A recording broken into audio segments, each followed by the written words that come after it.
I've been so adamant, this second part, so adamant that my kids could be going through the same thing and not feel the freedom to tell me or not understand what that was the way I was. I didn't know what was going on. Had no clue. My grandmother had never spoken to me. I didn't even know what a period was. My period when I was 11, I had no idea. Cried in the restroom like you heard previously for hours. I was scared. And so that in itself traumatized me so much throughout my life. And I was angry. I always said every time I see him, I'm going to ask him why. I'm going to tell him I remember. But every time I saw him, I couldn't. I kept saying, God, you know what you're doing. He will pay for whatever it is that he did. I got to move on. I got to let go. But it took me years to be able to let go. I feared men because I went through several experiences. Like I said, that was the second sexual harassment experience I had. Luckily, to end that part of the story, my great-grandmother came in. She couldn't see. She was in her 90s. She couldn't see, hear, or anything. But she walked in. And this a-hole hops up, runs across to the restroom, naked and all. Closed the doors, locked it. And that was that. And I just laid there, crying, not understanding what was going on or what was about to happen. I didn't know the seriousness of it. And then I get placed in foster care when my grandmother passes. You ask me why? With all the family I had, they had money. I had a mother, I had a father, yet nobody could take us in. They took my sister in, or aunt. They took her in, but me and my brother headed to foster home. Anyway, sorry about that. We are being placed at foster homes. I don't recall if it was first or second foster home I was placed in, but I remember running away. My brother said, let's go. Well, let's go. I don't want to be here. Neither do I. We left. And I remember sleeping because I got scared and I separated and I told my brother that I was leaving. I was going back. I went to the street park. I slept there. I want to say 3 or 4 days, maybe a little longer. I remember being so hungry. I was looking through trashes, trying to find something to eat. Then I said, I'm going to start knocking on doors. Maybe some people will let me clean their home for food. So I remember asking the ladies, some ladies in front, right across the park, see if they needed me to clean their house. I told them I would clean their home for money or food. And I think they called this, CPS or police or whatever. Went and picked me up. And they placed me in a crisis center in Sierra Vista. I was there for about a month or two. Basically a lockdown facility where you have to obey by their rules and can't be walking out barefooted, or you have an hour of therapy every day, 4 to 5. You have a schedule. You have to cook, clean.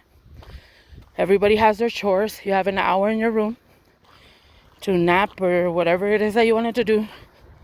And then the rest, basically, they tell you what to do. So after I got out of there, I was placed with a different family. And first day I got there, got into it with one of the people, one of the daughters from, I don't want to say names because it doesn't matter anymore who the people were. The point is it happened. And in that foster home is where I stayed for about 3-4 years. I decided to stick it out.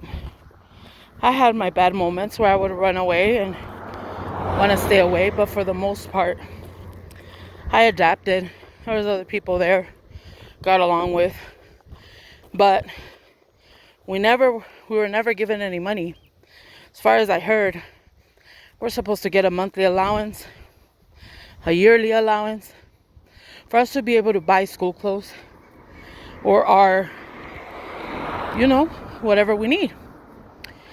Like deodorant, pads, toothpaste, toothbrushes, so on and so forth. Well, we never got any money. We were lucky if we got $30 on our birthday. And according to them, it was a gift from them. Us not knowing that they were keeping all of our money. Well, one of the grandkids decided he'd also attempt to do that with me when I was 14. And that was, I thought, would be the last time someone would do that to me. Wedding day, on my wedding day, my mother's boyfriend decides to grope me right in front of us, right in front of everybody while we're trying to take a picture. I didn't know this man. I was introduced by him from my mom. So, it's just been a mess, y'all. And I'm telling you, those things, they ruin your life. And they kind of carry on year after year after year until you learn and teach yourself to heal. I have to stay away from my family for the most part, because seeing them kind of opens up old wounds, including the fact that they lacked the guts to take us with them, and we shouldn't have ended up in foster care. Went through a lot. And I know that there's people that go through worse, but the point of this story, y'all, before I let you guys go, because this is what I was trying to get at.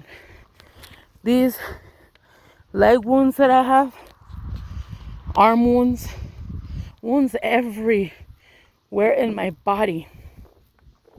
When you have doctors not knowing what the heck's going on, you've seen 22 surgeons, teams of surgeons, reconstructive and general. You've seen specialists, 2 wound care clinics, Mayo clinics, everything. Specialists, dermatologists, rheumatologists, everything that ends in ologist. And they don't know where this is coming from. Think about it. I don't feel like all this stuff is mental. I don't feel like this type of stuff that's coming and happening to my body is just genetics or from their so-called sicknesses. I think it has to do more with the emotional part. When you seriously carry stuff like I did, the way I have been all these years, you hold it, and you hold anger and sadness in your heart, and you live every day of your life crying, asking God, why me? What did I do wrong? Why am I here if I wasn't meant to be? That's how you think. That's how I used to think. I kept saying, all I've done is love on people. I've been good to others. I take my clothes to give it, away. I help everybody. They like my watch, take off my watch, give it to them. I don't care. Financial things don't matter to me. But you do ask yourself so many questions and say, why? Why did I have to go through that? Stop worrying about the why, yo. It already happened. The most we could do is fix it so that we could learn how to live a more peaceful and happy life. So at the end of the day, it's all that matters. If you ain't got peace in your life, you don't feel happy and content with who you are and the person that you are inside, nothing else matters. Why would you want to have millions if you're miserable? If you keep drowning on your sorrows, asking why, when, how, but, if, I don't know more. I accepted it. I understand that maybe God had me going through that when I was younger to mold me, to impact lives today. So the why doesn't matter anymore. Not to me. And that's what I'm trying to tell you all. Try to heal. Because if you don't heal your heart, your soul, you're going to see yourself going through the same physical issues that I have. And that's something that I don't wish on anybody. So I have gone through it, y'all. Bad. Physically. Bad. A lot of pain. A lot of physical pain. Right now I'm going through it while I walk. But I'm not going to stop. Because I figured, okay, I got it. If doctors can't figure it out, that means it's coming from in here. It's internal. And I have to fix the internal so that the external could start fixing itself. Right now, my body is going through shock. And I think that's what's happening. It's something new. It's something different. My body doesn't know how to respond. It's saying, wait a minute. Why are you putting me through this? You know? And I think once it gets used to it and your mind starts controlling it, and I start telling my body, get used to it, because this is what's going to happen from now on, things start changing. So I'm going to keep doing it, y'all. I'm going to keep busting my butt. Keep trying. I wanted to share a little bit of, just a little portions here and there of everything I've gone through. And just wanting you guys to understand part of the reason why I decided to do this. I don't think I just owe it to myself. I think I owe it to everybody that may not feel comfortable coming forward or comfortable opening up. At the end of the day, nobody pays your bills but you. Nobody's going to care for you, your body, your mind, your soul, but you. I'm not saying you have to believe in God. You could believe in whatever you want. I decide to believe in God because I'd rather die believing in something and one day knowing it's there or finding out it's not than to die not believing in anything and then I have my shot at going to heaven because all of a sudden there is one and I missed out. Nah, I choose to believe, and you can choose to believe in whatever you want to. But anyway, I just wanted to, share a little bit with y'all on this and, what I'm dealing with right now. Purpose of these videos is just share my story. My daughter's gonna hop on and she's gonna be able to, share with you guys a little bit more as well. And there's a lot of importance in a good mother-daughter relationship. I know I needed it, didn't have it. I want her to have it. And I want her to go back one day when I'm no longer here and say, damn, my mom was a true badass. My mom did it all, no fears. She just went for it. She didn't care what others thought. Why should I? She was strong. So why should I be weak? I want her to learn. I want her to go back and be able to see these videos and remember, like, damn, she went through all that and she still kept going. She was fearless. I need to be fearless. I need to learn how to conquer this world and push for my dreams. No matter the circumstances, no matter what the traumas you've gone through, it is what it is.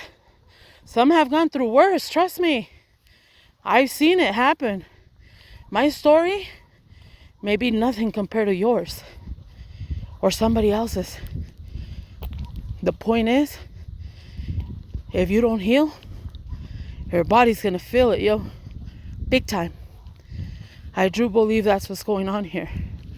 And with that said, y'all, I'm out. Still got another 2 miles to push for. So I'll see you guys soon. I'm gonna upload a short video and later on with my daughter. I'm sorry I couldn't breathe. I'm a smoker, trying to quit that too. 22 years ain't easy, but I'm working at it, getting better every day. And so yeah, excuse my breathing, y'all, and I'm sorry that I couldn't really turn this camera around. I don't know how to, I guess. But I mean, we have so much you could see. Better than my face. So talk to y'all later. I love you. Thank you for supporting. Please share, like, subscribe, and of course, comment. I want to hear your story. Let's get live. Let's share this. Let's heal together. Let's work at it. Let's do this. I got you because I know you got me. Let's go. Love y'all. Bye. Have a blessed afternoon.